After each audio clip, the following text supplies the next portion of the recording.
Hello there, ladies and gentlemen, and welcome to another episode of CookieCast. Today on CookieCast, it's the football podcast, and everyone's here. Everyone's back. It's like nothing happened. Nobody went away. Nobody missing. The other thing that's not missing is football. There's talk about football. There's talk about last week's football. Talk about this week's football. I mean, let's face it, it's just football everywhere, as you'd expect from a football podcast. Before we start, please do consider like, share, subscribe and comment. Drop reviews where you can drop reviews. And just generally share the podcast around. Stop people in the street. Give it to them. Right, let's get started. Here we go. This is CookieCast, the football podcast.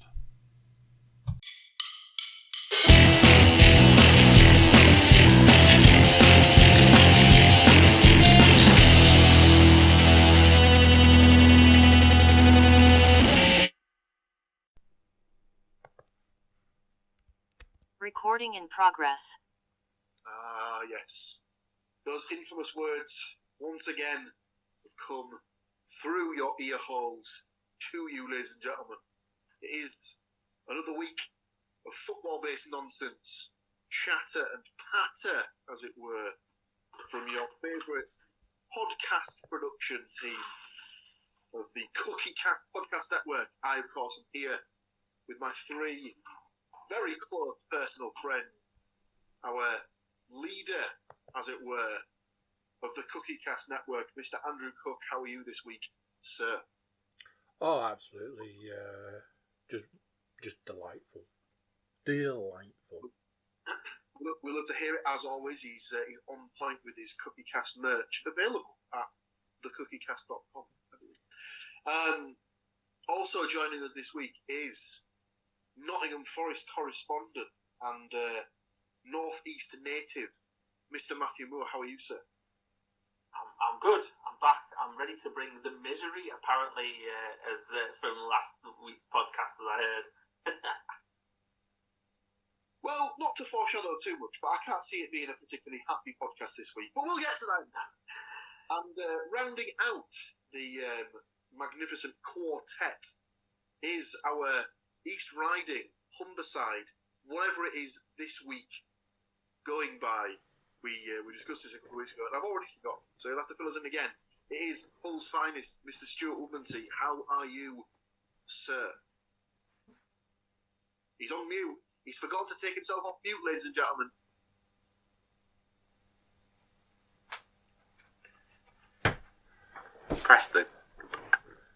I did press the god button. I'm okay, seemingly much better than my information communication technology skills this evening. ICT, I haven't heard that phrase used for too many years. We won't go into the exact in-depth nature. So Probably around the time that they stopped calling it Humberside, I should imagine. quite possibly my geography skills obviously need an update as well. So, week 33 is now officially in the books, but we need to go through it from a predictions perspective. So we'll start in the Premier League, where our first game of the week saw Nottingham Forest take on Wolverhampton Wanderers. How did this one shake out, Mr. Moore? I think, a kind of a typical kind of relegation battle. I think, obviously, I wasn't on last week. I wasn't on last week to talk about it, but I think we mentioned to each other, I think the last time I was on, that it's going to turn into teams turning up, defending, because they know we won't win away. More of that later. So try and pick up, stop us from picking up points at home. But Forest do have a lovely knack of shooting themselves in the foot as well. So, of course, starts all right. Johnson gives Forest the lead, 1-0.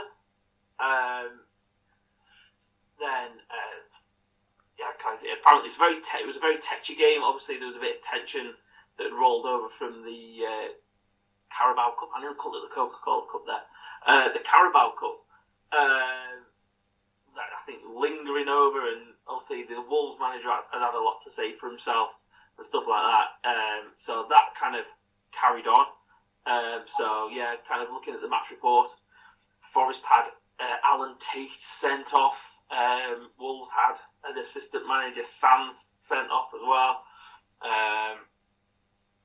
And then, of course, Forest decided to let Podence, their striker, winger, whatever he is, 83rd minute. So Johnson scored in the 38th minute. Forest managed to cling on till the 83rd minute, to which then, they scored.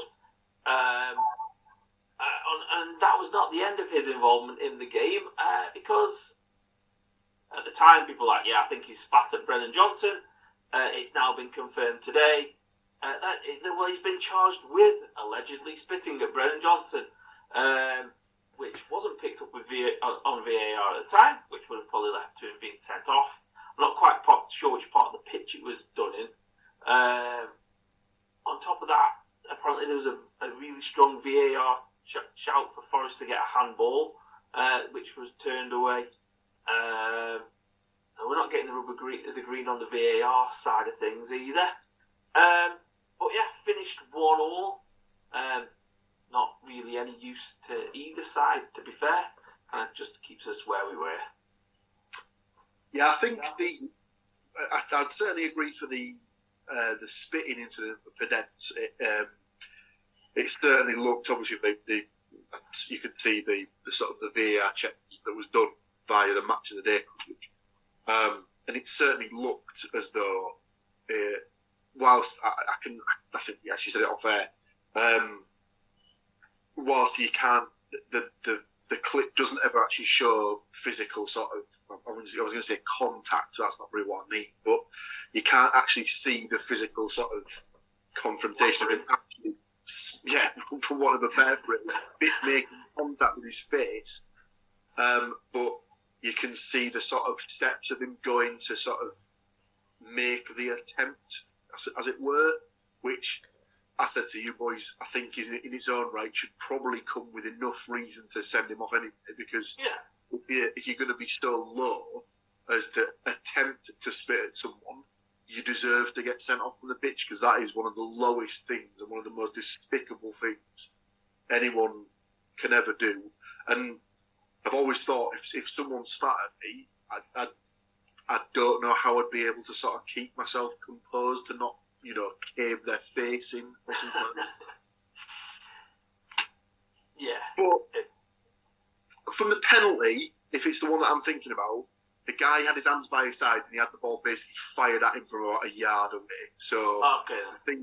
I think if it's, it might not be that one, it might be a different one. But if it is that one, I think they'd have been very, very unlucky to have given a penalty away for that Wolves.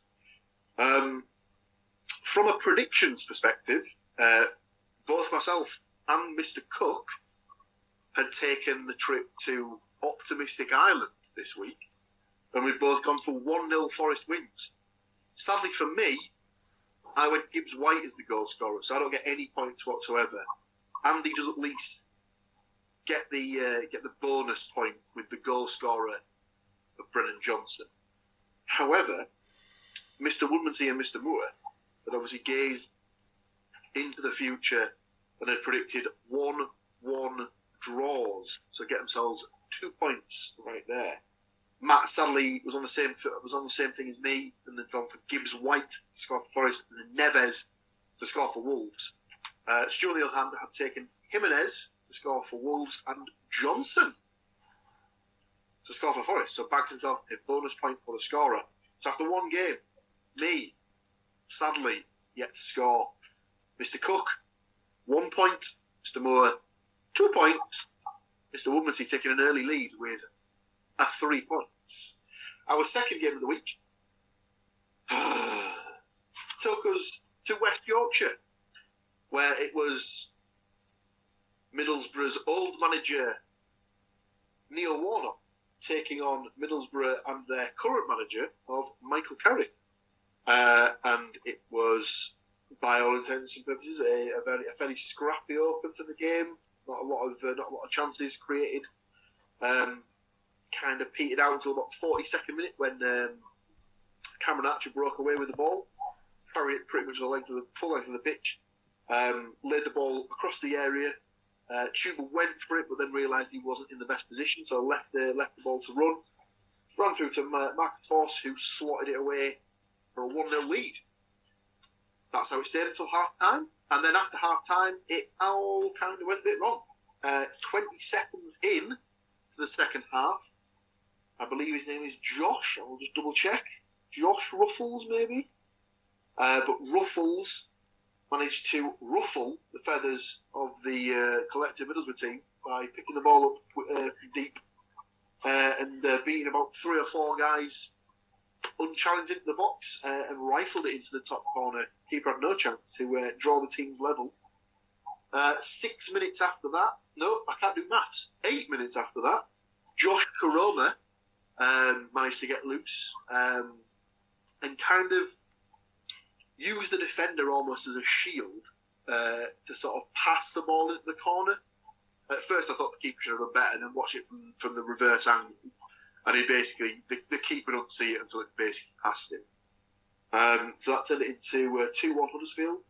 And 3 minutes later, the game was pretty much over as Matthew Pearson made it 3-1 with I think it was a bit deflected effort, to be honest with you. And then by the 66th minute, it was definitely all to Cock as he popped up again at the back post, completely unmarked, to score the fourth. Borough had a goal or an appeal for a goal chalked off, and a free kick was given in Huddersfield's direction. They actually played it back on the coverage as well, and the goal decision review system was in place and did in fact show that the ball didn't cross the line, so it wouldn't have been a second goal for Borough. They did, however, get that second goal when Chuba popped up at the back stick to head in across to make it 4-2 with about 15 minutes left to go. Sadly, that's where the scoring ended, and dare we say potentially that might have ended Middlesbrough's hopes of automatic promotion, as they now find themselves 6 points behind Sheffield United, and Sheffield United still have a game in hand. So if they win that, that'll go to 9 points. Only 8 games left. It's looking unlikely that Borough will be able to overturn that gap, sadly. So not the best of weekends for Borough, and not the best of weekends from us as a set of predictors, as we all had Middlesbrough wins, apart from myself, and I'd gone for a draw. So even my pessimism wasn't quite enough, as I should have gone for a thumping home win. Just had a bad feeling about Colin and his team. Andy had gone 2-0 to the Borough. Archer and Akpom to score, so bags himself a bonus point for a scorer. Matt had gone 1-4, so you got the 4. Nailed it. Just for the wrong team. Rhodes to score for Huddersfield Town. No point there. 2 for Akpom, Archer, and a Ramsey goal, so gets himself a bonus point for the Akpom goal. Stuart gone for a 3-1 Borough. Rodoni for Huddersfield, Archer, McGree, and Akpom for the Borough, and my 1-1 had Ward for Huddersfield and Akpom for Borough. So basically, as you were in the predictions, as we'd all picked an Akpom goal. Our third game of the week sees us take ourselves over to, I've already forgotten. Is it Humberside? Is it the East Riding? Do we just say Yorkshire? I don't know. But anyway, we were in Hull for the week. Why don't you just say Hull? Just say Hull. It's Hull. Yes. Welcome to Hull. People tune in. It rings true because there was 0 goals. Well, 0 goals. Not the best. There was 1 red card, however, on 79 minutes for Rotherham, and Hull couldn't do anything about that for the last 11 minutes of the game either. Just regular listeners will remember that last week I talked about the fact there was a ticket offer on, and they'd absolutely hammered it. They'd got a bumper home crowd. What a way to reward 432 people by doing fuck all with it. Tufan hit the bar on 63 minutes. Everybody wished they'd hit the bar much earlier than that was watching. Hull had 14 shots during the game, only one of which was on target. It was, however, the 10th clean sheet of the season. Let's just move on. Let's just move on. Indeed.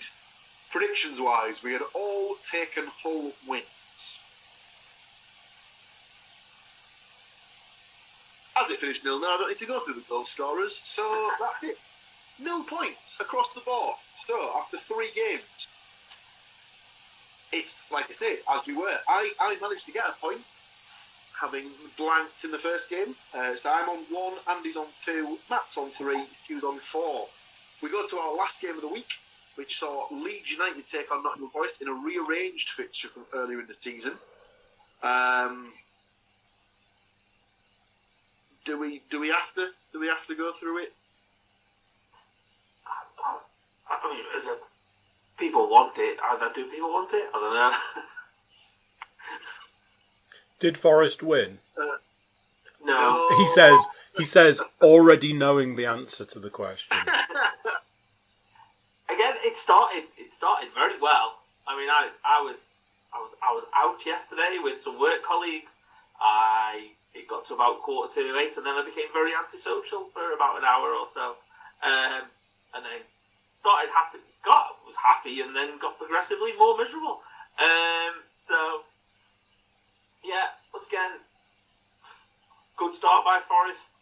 Apparently playing on the counter attack, and Mangala, who's had a bit of an up and down season at the start of the season. He looked great, but then apparently he is rounding back into form now. But we can discuss after whether it's possibly too late. But scored a really nice goal, tucked it in really well, like edge of the box, really nice. Yeah, cracking start. All you think is, right, don't concede. Straight away conceded. Harrison, what a horrible... I mean, we could say it about all of them, but, he's a horrible little prick. So we'll start with that one. So, he scored... it was poor goalkeeping, I think, from Navas. That was a save where just save the shot, put it out of play, and he didn't. He just served it straight back to Harrison, who took it away. The second goal was a really good goal. Sinistera. I don't know who he is. Apparently, he's been out a lot of the season. That was a nice finish. It was one of them ones where, again, like you said, was it one of the Huddersfield goals? You looked at the goalkeeper and thought, "Oh, what's the keeper doing?" And from one angle, it looks like the keeper's just really not bothered to try and save it. And then when you see it from the angle behind the goal, Navas didn't stand a chance. But it's just poor defending. I think that was the thing that's frustrating. And then, Forest huffed and puffed, but couldn't get the goal back. They bought on Awonyu, they bought on Andre Ayew. The bid to score goals that never came. I think I text on Sunday when the Premier League became trigger happy with sacking people. I was like, whoa, Cooper's seat's going to be really hot, and if we don't get a result at Leeds, he could be on his way out. But then a statement from the club has said that he currently isn't going anywhere, but performances and results need to improve quickly. And I'm thinking, right, so he's not going to, I think yourself, Mr. Williams, said, or Stuart, I think, said, he's probably not going to see Easter Monday because they're playing Villa away on Saturday. So, spoiler alert for the predictions. It's a difficult one. It was always going to be a difficult challenge anyway. And, I mean, I don't know. obviously it's kind of, when you're in a bad mood, you don't need people making smart comments. And there was some smug prick on one of the presenters from Sky Sports, well, they signed 1,436 players in the summer. I'm like, well, of course they didn't sign them any, prick. It was about, it was in the 20s. And, to be fair, Phil Babb was like, well, that's a bit of an over-exaggeration, which made me laugh, kind of thing, because I was like, reining the guy in. He's like, bit of an over-exaggeration, and yeah, they needed to buy players. So and the problem's going to be is when, and this kind of can see definitely where I'm at the moment, when they go down, which it seems very likely that they will do, it's going to be, well, they signed too many players, and you're like, yeah, but I think Cooper's job was difficult. It was going to be difficult whether they signed 10 players or whether they signed 110 players. And getting them all to settle down, I think they bought poorly. I don't understand John Joe Shelby. I didn't rate him beforehand. I don't rate him now. And he seems to just walk straight into the team and doesn't really kind of add anything. They've lost a lot of players through injury, which I know, and that's why you buy your 1,436 players. But I think to sack Cooper after the job he did last year, based on this year going as expected, because I think the only person in this world that thought that Forest would be higher than where they are now is apparently the owner. And Andy. It's just like, I don't know, I think, I was speaking to my dad about it a couple of weekends ago, and if they go down, yeah, they might have to sell Brennan Johnson. Are they going to get 40, 50 million for him, possibly? But then they're not going to, they'll get rid of, like, the loan players that haven't worked or, aren't going to stay or won't stay. But the players that they've bought are going to make a decent championship squad team. Fully expect me to come, if the Forest do go down and we keep a good chunk of the squad, fully expect me to come back in July, August time and predict us to get over 100 points. Because if they keep Cooper and they keep that squad, or the good chunk of that squad, then they should walk the championship. Like, it should be done and dusted by this time next year if they're down. But I think they need to keep Cooper. I just don't understand. I don't understand where sacking him, because as Phil Babb said, it's like, who are they going to get in? Who's going to come and manage Forest for 8 games when you've got we've got Man United, we've got Arsenal, we've got a lot of the top kind of 10 clubs in the league between now and the end of the season. So just, you're going to turn up for a payday for 2 months and it's not going to change anything.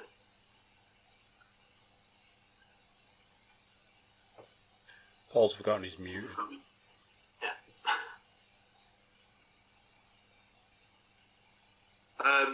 I'd seen on it was either BBC or Sky, and there was talk of this was before the announcement had come out when the chairman had said that he was fully behind him, but results had to change or improve, so that when there was talk of him being replaced, that Patrick Vieira was the guy who they were looking at. And whilst I don't necessarily think that's a terrible shout, obviously they're not exactly in a much worse position than Crystal Palace. And obviously Crystal Palace thought, well, we probably need to get away from Patrick Vieira to give ourselves a chance of staying up. So you always wonder when teams that are sort of in and around the bottom, as it is this season, the bottom 9 for some bizarre reason, why a guy who leaves one of those clubs goes to another one and they think, well, we're definitely going to get better results here. It's always that's what I thought. When they said Vieira, I was like, well, he's left a club that are on the same amount of points. Oh, well, when he left them, they were on the same amount of points as us. Obviously, Roy's come in and got himself 3 sweet points this weekend. But But yeah, I don't know. I think when they were talking about it, it was like 2 clubs have changed. So many clubs have changed their manager, and they're still below Forest. And then some clubs haven't changed their manager, and one of them's below Forest, and a few of them are above Forest. I don't know. It's a difficult league, and some of the players that they bought are all right, and some of them haven't been up to scratch. Nico Williams is terrible. I just want to put that on the record. He is awful and has been responsible for all 3 goals that they've conceded over the past 4 or 5 days. They've all come down the right. He's always out of position or caught on the ball or something like that. So, good job, Liverpool. You're really doing a good job producing right backs at the moment. Plus, as well, if they do decide to go down the route of replacing someone, I know, I know you mentioned Vieira, but the managerial market seems pretty drab at the moment, especially if, no offence to Matt, but if a team like Chelsea are considering bringing back Lampard until the end of the season, who are you going to get? Put the fucking bat signal out, get Steve Bruce in for 8 games, what? It's just, nah. I heard someone say for Leicester, this is the best one I heard at the weekend, was Nigel Pearson. And they were like, well, I think you got a job. And they were like, yeah, but, you can get people out of a job. Yeah, I'm not going to be, bashing down the door to get Nigel. This is not for Forest. I certainly don't think he would be brought in at Forest. But no one's going to be bashing down doors to get Nigel Pearson to come into their side for 8 games in a bid to keep them in the league. For him particularly as well, he does a certain job for teams, and obviously we can speak from experience, but he'll get a young team playing fairly well his way, and then when it all sort of goes to shit, he's got no plan B, and add into the mix that he's a horrible bastard. The press don't like dealing with him. It gets to the point where that then turns to the club's owners don't like dealing with him because he can't clearly tell who's a reporter and who's not by a certain point, from what I've heard. There was, when Hull played Bristol not too long ago, I listened to the radio commentary and they were talking about Pearson, and of course Bristol ended up winning, and he did the stupid dance when they scored, and the guy who was doing the commentary on the local radio was like, I think that's the most personality I've seen from him since before he signed as Hull City manager. It's just, not fun. Don't want anybody like that. Yeah, not the certainly wouldn't be the fans' choice, I dare say. Either, well, some would have at Leicester, but certainly not at Forest. From a predictions perspective, I had jumped straight in with the 0-0 draw, so no points for me. Andy had gone super optimistic here with the 4-0 Forest win. Sadly, none of his goal scorers were named Mangala, so he gets himself no points there. Stu and Matt had sort of seen the light and at least gone for a 1-0 Leeds win, so bag themselves a point for the correct result. Sadly, neither of them had picked the correct goal scorer. So, to close out the week, languishing in last place with 1 point, a measly 1 point from 4 games, it is Paul Williams. Terrible form. 2 points from 4 games is Mr. Andrew Cook. 4 points from 4 games, very respectable for Mr. Matthew Moore. Taking the win this week with 5 points from the 4 games. It is Humberside's finest. Sorry, the East Riding's finest. Sorry, Hull's finest. Mr. Stuart Woodmansey. Can I just ask a question? Have you been fiddling the book again? Because on a week when all of our teams do absolutely fucking terribly, how has Mr. Optimism managed not to come last? Obviously, I just have to take umbrage there and apologise to all our listeners there for the foul tirade from Mr. Pottymouth there over in Humberside. Sorry, East Riding. Sorry. he, of course, did not mean to swear and call Mr. Cook Mr. Optimistic. That is very, very rude. I think there was an F-bomb in there as well, so, you know. Well, I mean, listen, we definitely didn't get a chance to say, you know, earmuffs for those listening with small ears around, but we do apologise. And all we can say is we'll try and do better.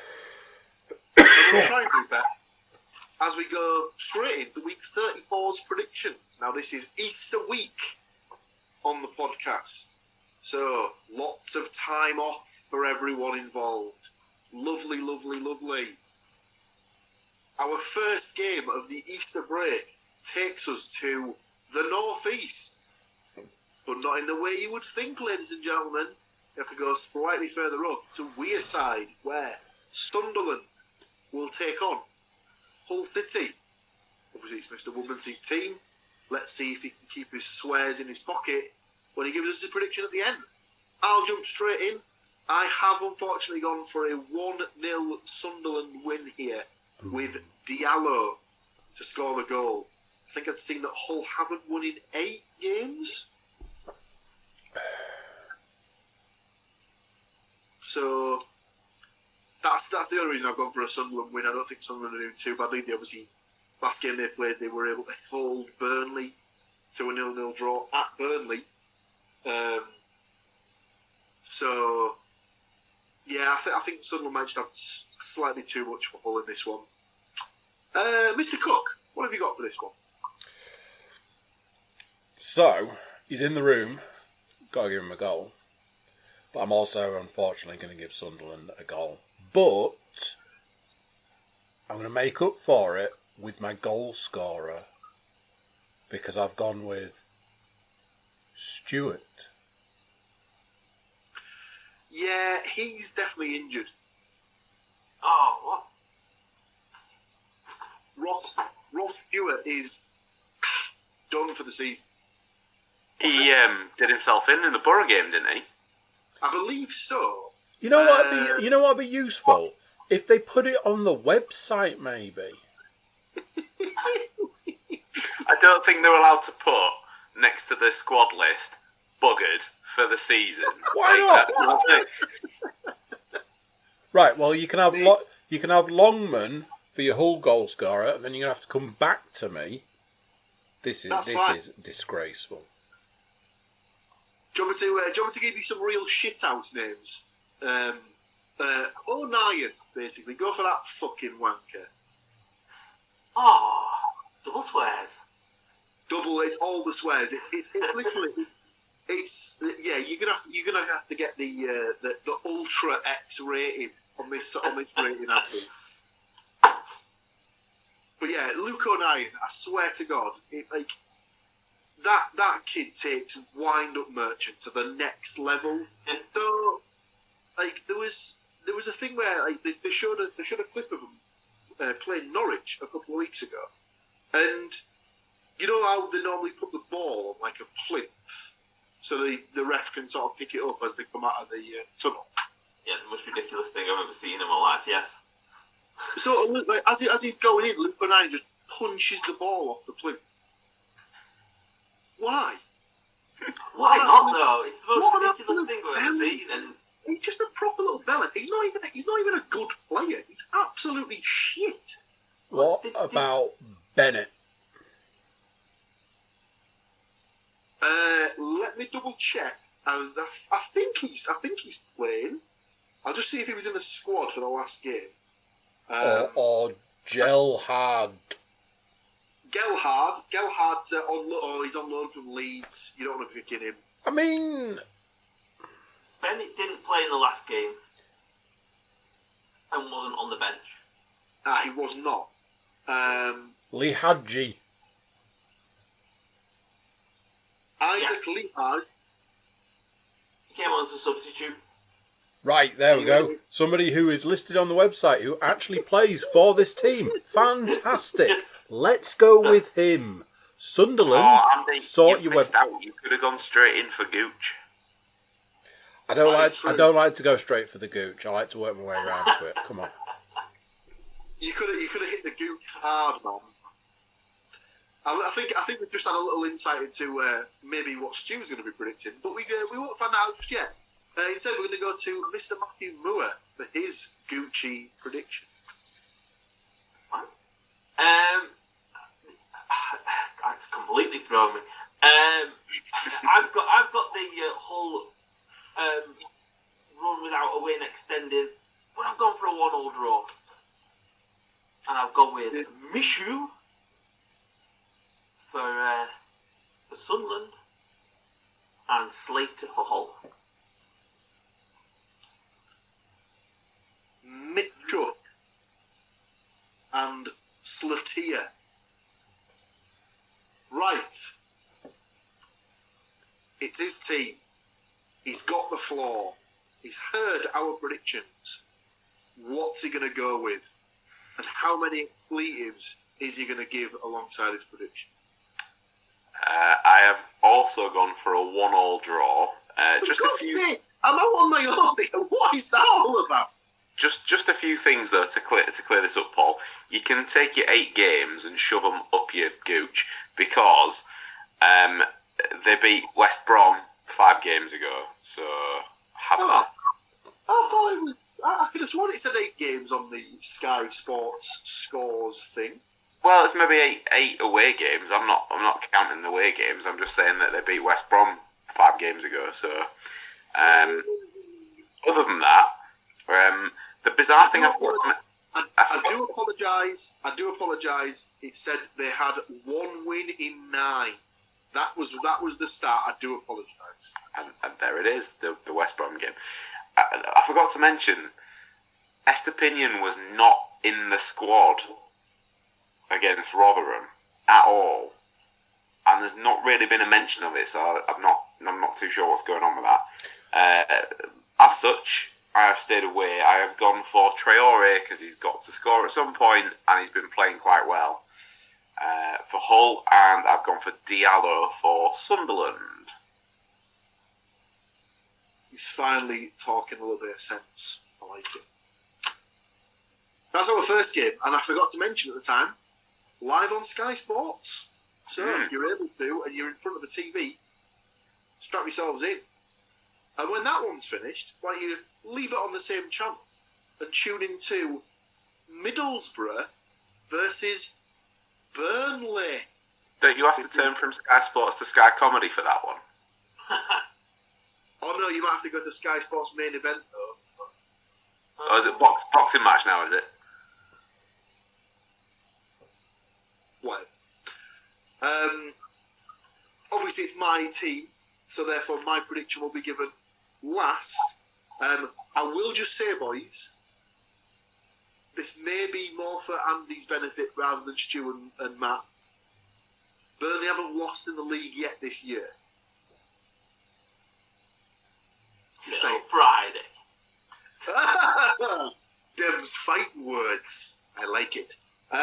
Well, let's go to Mr. Moore and see what his prediction is. I can only presume it's probably a 2-0 Burnley win or something like that. Don't be too harsh on yourself. I've given you a goal. 2-1 to Burnley. Your Borough goal scorer? Tudor. He's gone for Zach Stefan. Lovely. Your 2 Burnley goals? Teller and Zarori? Yeah. Akpom for Borough, Teller and Zarori for Burnley. I feel like I need to hear some optimism in my life, so I'm going to skip past Humberside and go straight to Yorkshire. Mr. Cook, what have you got? You almost managed to predict it down to the T. Borough are getting the win. It's a 1-0 for Borough. And I've shied away from certain players over the season, but we're back with a vengeance. So Fours to get the goal. Scored, of course, at the weekend. Will he get another one? Let's hope so. Got a little taste. Mr. Woodmansey, what have you got for this one? Stick me down for the exact same as Matt, but you can keep Teller, the little shithousing bastard, and put Barnes as the second goal scorer for Burnley. So Zarori and Barnes. No, Teller and Barnes. Keep Teller. Apologies. Yeah. It must be something lost in transmission all the way from Humberside that's clearly not in Yorkshire. Well, it's in that little nook in it where it's probably going to get cut off and cut in and just pushed into the sea at some point. So we can all hope. I have gone for a 1-1 draw, and that's me being optimistic. Burnley, I think at this point are only 5 points away from being guaranteed up to get promoted, but they only need 2 wins. I've gone for Akpom to score for the Borough and Teller to score for Burnley. Tough game. Although it is approaching a sellout, according to the website last time I looked. So they should have a fairly full house. Obviously, Carrick not lost a home game yet, not lost back-to-back games either. So fingers crossed they might be able to bounce back with a nice positive result for this one. That concludes our Good Friday business. So we move to, not an official day, but Easter Saturday, as it would be, where we move into the Premier League, where they don't seem to give the Premier League the sort of the Good Friday, Easter Monday treatment anymore, which I always find odd. But we see Aston Villa taking on Nottingham Forest in the game that Mr. Moore pointed out earlier. Potentially, you would need to see a positive result from Forest to save Mr. Cooper's job. Will he predict that? We'll find out later on. I'll jump in here. If he does need a positive result, he's potentially going to have to wait for another week, as I've definitely gone for a Villa 2-0 win in this one. I think it's Forest away from home, not a strong suit. Villa playing really well at the minute. I think they've won the last 2. Not great. I don't really fancy going Forest's chance on this one, unfortunately. Gone for Watkins and Ramsey to score the goals for the Villa. Stu, what have you got for this? Continuing the theme of my toes well and truly been stepped on in the predictions this week, I've also got Villa 2-0 with Watkins and Buendia. Sorry, Matt. Buendia. Mr. Cook? 1-1. Optimistic, like it, here for it, that positivity. I have also got Watkins to score. And once he's cleaned all the spit off him, Johnson will get a goal just for funsies. They all have had their bleach bath after being to Leeds, so they have to, they'll stop off just outside of Sheffield, get their bleach bath, and then straight back into Nottinghamshire and home. Do you reckon it's like the sort of the sheep dip thing that's on the edge of a farm, like where you have to sort of come out there and you have to sort of like trot your feet through there and then you find. Go on, Mr. Moore, what's going to occur? You should just build it into the A1 as you drive, kind of thing. Just the car just goes into it and you're just fully submerged, and out you go, cleansed. A hat trick of 2-0 to Villa. And I've gone Ollie Watkins and McGinn. I'm not optimistic. Villa are a good side, and they seem to be flying at the moment. And Yeah. Unless there's some big changes, and I think obviously we talked about the number of players before, but there's a constant chop and change in and out. Hopefully, Awoniyi can get back on the starting lineup this week. I think that he brings a different dimension to the team that hopefully could make a difference. But no, I don't see it this week though. Yeah. Special mention, obviously, there to his second goal scorer, John Huge Arse McGinn, as I believe he's known, in the dressing room. we move from Easter Saturday to Good Monday, or Easter Monday, as it's more commonly known. And our first game, which is not on TV, sees Hull City take on Millwall.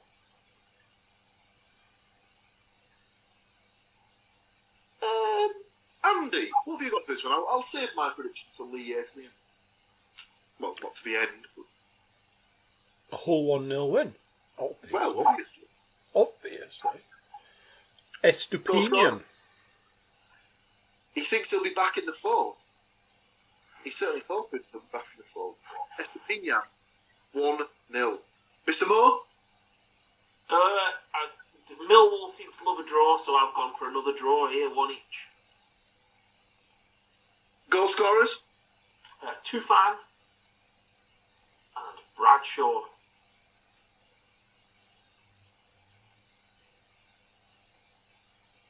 Now, not to say that, there's any sort of duplication going on in this podcast, but I'll just show what I had for my particular prediction there.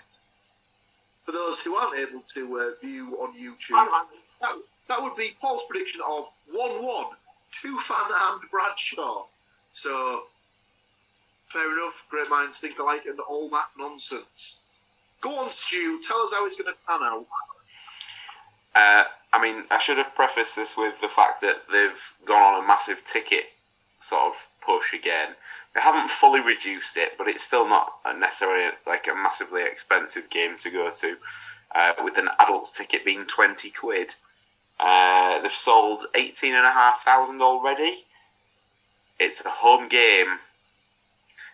Should probably pick 0-0 again, really. But I have gone for a 1-0 Millwall win with Bradshaw to score.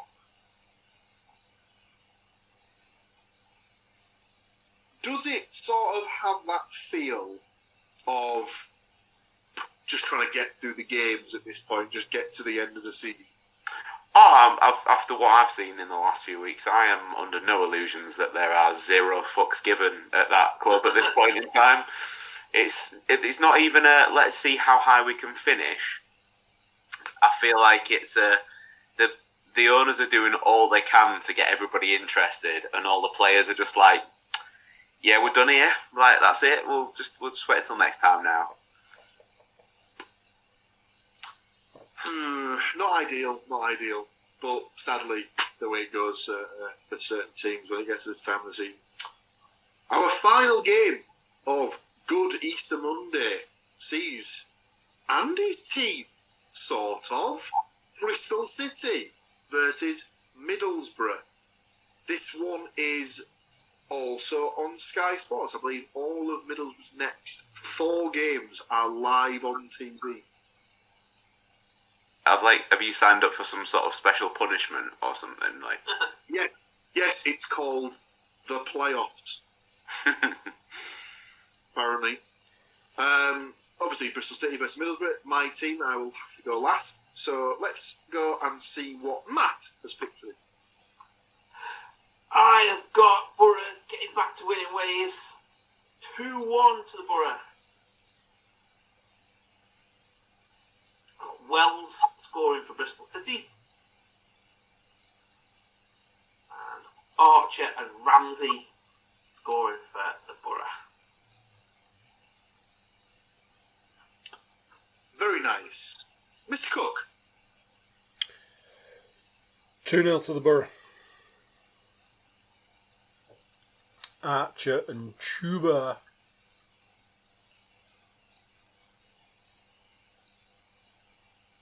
Archer and Akpom. Akpom, of course, now on 25 goals for the season after his goal against Huddersfield. Stu. I've got a 1-1 draw. I've got Wells to score for Bristol City, and are you ready for this, Paul? Are you sitting comfortably? I am picking Force as the only goal scorer for Middlesbrough. Now, I can understand if we had like the sort of the back and forth of, isn't it terrible how, Force has actually got a couple of goals for Borough after he was so bad for Hull. and then I'd be able to sort of trade off against, oh, look at the sort of the way that Aaron Connolly's hit the ground running. But, he didn't hit the ground running though. He hit the end of his bed and broke his toe. So, I mean, again, it wouldn't have mattered. Even if he was playing, he wouldn't be scoring. He is absolute wank. You found the magical formula though, because don't forget that Akpom once played for us and he was absolutely shite then. So next season when you sign, I don't know, Chris Martin and Martin Waghorn for some unbeknown reason, and then they'll score 40 goals between them because that seems to be the thing. Oh, we can only hope. So, my team, I'll give the last prediction of the week. I have gone with Andy's score of 2-0 Borough, but I've also gone for Matt's goal scorers, as I have picked Archer and Ramsey to score the goals. There you have it, ladies and gentlemen. That is our predictions for week 34. Easter week, as it were. Done and dusted. Does anyone have anything they would like to bring to the table for any other business? Just to make Andy feel a little bit better, I did just have a little look at the news on Oscar. Apparently he had an injection for some discomfort before the Rotherham game, but still didn't feel well enough to play, but has been back in training this week. They just kept it a little bit quiet, seemingly, so it looks like he will be back in the squad this weekend. Was it that just general discomfort? I quite like this non-specific It doesn't say where the injections were. I mean, he might have asked for another one into his eyeballs after watching the fucking Rotherham game, to be honest. So I've got discomfort. Can I have an injection for it? Where? Oh, yeah, just everywhere. Just general discomfort. Well, there you have it, ladies and gentlemen. Another week, another dollar, done and dusted. Thank you, as always, to these three wonderful gentlemen for joining me to take you through another week in the haphazard world of Premier League and Championship-based football. Join us all again next week. There might be less of us here than this particular week, but I'll let these boys speak for that next week if required. But yes, join us again next week, and if it's on, where we'll break down this week's games and we'll get some more predictions through to you. But until then, it's bye for now.